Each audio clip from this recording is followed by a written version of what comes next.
Well, good evening, everyone, and welcome to our home. We just saw this beautiful rainbow just a minute ago. That's so pretty!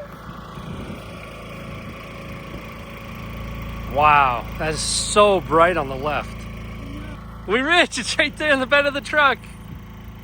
And I figured what a great time to talk about our boondocking journey that we've been on here for the last 3 weeks. I was going to make this video a couple weeks ago, decided to hold off. I'm glad I did, because there's been a lot of different things that we've been learning about our new rig here and what it can handle off-grid. So you can probably hear in the background right now, that's the sound of free. I'm burning a little bit of propane, but if you look across the way over there, the campground that's over there is literally $90 to $150 a night. And where I'm standing is completely free. So if that doesn't tell you why you should boondock, I don't know what does. Have no fear, I don't run that generator all the time. It's only for a few hours a day. But since we've been in Wyoming, we've had these gray skies. Keep looking. You know, dang it, the wind blows this around so quick. It was just cloudy just a second ago. All those clouds right there were all over us. So the last 4 days it's been raining on and off. We haven't been able to use our solar panels that well. I will talk about where we've been. Okay, so let's run it back to what this boondocking journey has looked like for the last 3 weeks for us. Currently, we're hooked up.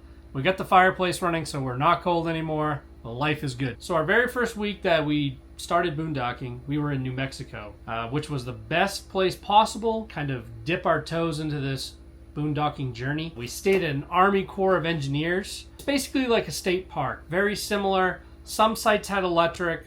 There's water, hookups here and there that you can kind of fill your tanks. We were too big to go into the locations that had the electric hookups, so we just decided, hey, let's give it a shot. Plus, it would give us kind of half in, half out. We're going to boondock. We're going to be totally off-grid, but we do have the water.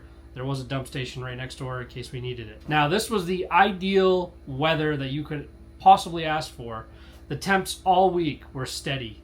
It was about upper 70s during the day, which basically late afternoon it would get hot enough where you would start to kind of sweat a little bit. But the minute that sun went down, we were up in the mountains, it'd cool right off and you'd be right back to a sweatshirt. And then overnight it would actually get cold. It would get down to about 40 degrees and we'd have to run our propane furnace. This Brinkley that we have is completely factory. We have not done any modifications to any systems yet. It's still the original way that it came from the factory, and we did not specifically build this in any certain way. Honestly, we didn't even know this was here. We just called a place and said, hey, we're looking to get into a Brinkley. We kind of want this one, but you probably don't have it. Well, today's your lucky day because we just got one in a couple days ago. So the Brinkley comes with 4 solar panels on the roof, which totals about 800 watts of solar, and it goes down into 200 amp hours of lithium batteries. We have a 3,000 watt inverter. Everything that this system is a rich solar system. That's what Brinkley is running on these Model Gs, is rich solar. Now, before I dive into the real engineered numbers that I have here from our test, I was generally concerned about the system when we first bought the RV. I just didn't think 200 amp hours was going to be enough, and I felt like they kind of skimped out a little bit on us just because of a couple instances that we had overnighting. But I can actually say that I'm pretty impressed with the system as it is right now. Now, there's going to be one modification that I would recommend doing if you plan to be off-grid, which is what we're going to do going forward. Our 3950 came standard with the 5500 watt RV mobile power generator. Not all of them come with the generator. It's an option, but this one happened to come with the option from the factory. Like I said, we didn't order this rig. A quick 5-day overview of what it was like when we were in New Mexico. Pretty much the best case scenario. We had no trees above us. And what I found is that our batteries would dip down from 100% at 7 p.m. When we woke up in the morning, they would be down to about 60%. So we would lose 40% overnight. And we get up early for work, so it would be a couple more hours until we had the daylight coming in. Dip down to an average of about 34% before the solar would really start to kick in and start building the battery bank back up. Now, during this first week of us doing this test, I was charging the batteries at night before we went to bed with the generator for about 20 to 30 minutes. I would just cut the generator on, charge them all the way up, just because I did not want to run out because we have to work in the morning. Caveat, By doing this for the past 3 weeks now, I learned I didn't have to do that because we were building more solar during the day than our battery bank. So at about 4 p.m., we had 100% battery and we still had light for a couple more hours where we could have built up a little bit more power. So I didn't even need to run the generator for that 20 minutes a day when we were in those conditions. But we were there for 5 days and everything was pretty much the same every single day. Now, you have to understand that when you're boondocking, you need to conserve as much power as possible. So every night I would unplug the Starlink, and I actually forgot to unplug the Starlink, and it would drain my battery. My batteries were at 60. I would wake up, they would be at 30, or they would just die in the middle of the night because it was drawing so much power. So that's something to keep in mind. We also make sure that everything's unplugged from the walls that we aren't using. All of our laptops, everything's unplugged. Now, of course, you're probably thinking, well, I don't want to do all those things. And yes, of course, you can put 4, 5, 6 more panels on the roof, build your system out, and you never have to unplug anything. But for me, I don't think it's that much work to just unplug something. Fast forward to this past week where we were in Alpine, Wyoming. Look at this back shot. Amazing. What a beautiful spot. But this week we were faced with a lot of rain and a lot of overcast skies, as you saw from the opening of this video. In turn, I had to run the generator this week. So I was running the generator for 2 to 3 hours this past week just to charge batteries up because I wasn't making much solar. It does still make solar with overcast skies, you just don't get as much, right? So it would kind of hold the batteries during the day. So at about 11 o'clock, I would say around 4 o'clock, you would see that the batteries would kind of hold steady, maybe gain a couple percent. But I'd have to run the generator and build the batteries back up, and I just bring them back up to 100. To run and charge the batteries all the way back up, it can take about an hour and a half, depending. And we were actually running the electric fireplace too while we were charging the batteries, so it wasn't getting as much juice. I'm using the propane side of the generator, not the gas, and I kind of want to keep it that way. So I will tell you that that week in New Mexico, for propane usage, we used about a half a tank of propane, and that goes for the furnace that we were running at night and to run the generator for that half an hour, kind of 20 minutes to a half an hour every single day. I think that's really good, and I'm very happy with that.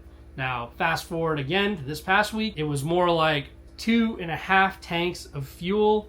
And it was really cold this past week. We had to run the generator a lot more. Like I said earlier, it was $150 a night across the street at the RV park. And where we stayed was completely free in itself. I don't mind spending the $70 on 2.5 tanks of propane. So to wrap up on this, on the electrical side of things, I would say everything on this rig I'm very happy with the way it's standard, except for the battery bank. I wish I had 200 amp hours more of battery bank. I really think that would cut down on a lot of my generator usage, especially in the conditions like we had in New Mexico. If you're in those conditions where it's sunny most of the time and you're being conservative on your power and you're not just running stuff all the time. Like I said, this is kind of the beginning of our journey of all of these things, so we're kind of playing with it right now, but I definitely think that's the number one thing we're going to make a change on. If you're watching this and you have 2 of those 100 amp hour batteries from Brinkley that you got with your G and you're trying to sell them, please comment below because I would be interested in buying them. And if not, I'm kind of thinking about going towards an Epic. They have a 460 amp hour single battery. Going through all these different things that we have, I think the 4 panels on the roof suffice for what we're doing with it. Now, if we start upping our usage on the power, and of course, if you want to run an air conditioner, you're going to have to either have the generator on board to run the air conditioner, or you're really going to have to build your system out because you can't run an air conditioner on the stock setup. First of all, it's not wired to do it, and if it was, it would eat your battery up within, I'd say, 30 to 45 minutes. So I have my engineered list right here if you'd like to take a closer look. Probably can't read my chicken scratch, but right here we documented some of the water usage we had last week, and I broke it down into showers and dishes, and then I also have a little sidebar here for Kate's showers because hers are longer than mine.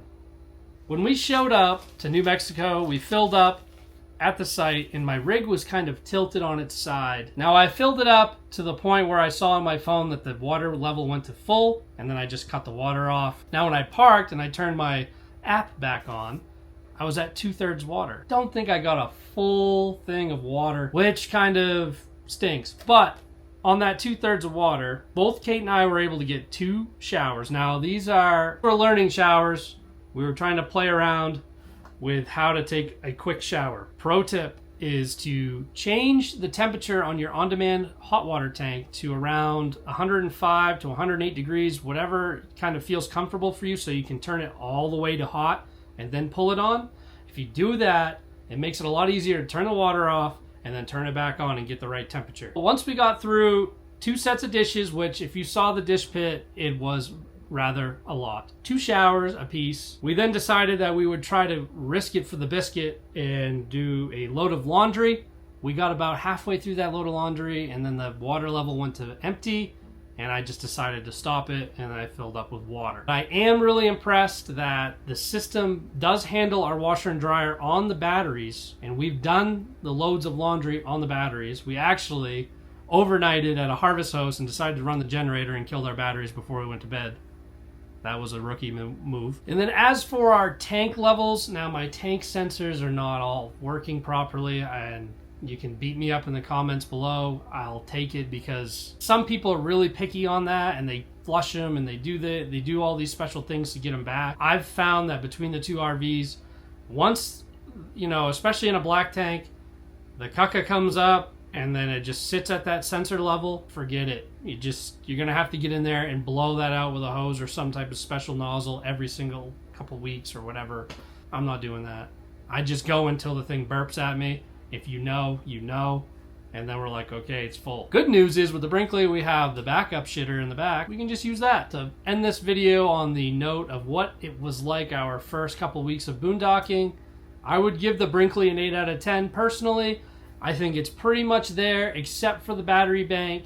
If it had that 400 hours worth of power, I really think this would be pretty much boondock ready from the get-go. Because as it sits right now with the 200 amp hours, it is definitely feasible to do the boondocking like we have been. But with that 200 extra amp hours, I really think it would be the premier right off the line. If you have any more questions, or if you'd like me to dive into something a little bit more in depth, please feel free to reach out to me. Leave me a comment below. Hey, hit that like button for me. I really appreciate it. We're having fun here. Finally out, seeing all the good stuff on the west side of the country, and we will be throughout the whole summer. So if you come back, you'll be able to see our progress, especially with all the boondocking stuff we're doing. And I'll be able to give you an update on the system, especially after we get the new batteries put in. As always, thanks for coming, and we'll see you next week.